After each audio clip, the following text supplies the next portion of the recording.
สายตรวจที่1อำเภอปายสายตรวจที่2อำเภอบางมะผ้าเข้าพื้นที่เพื่อตรวจสอบจุดที่ผู้ต้องหา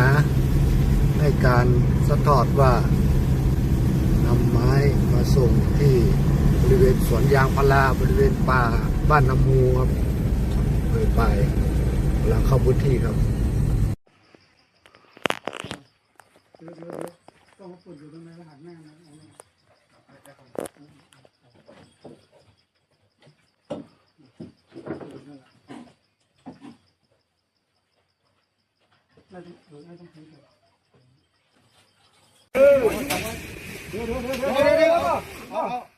เอาสลิงออกก่อนบอ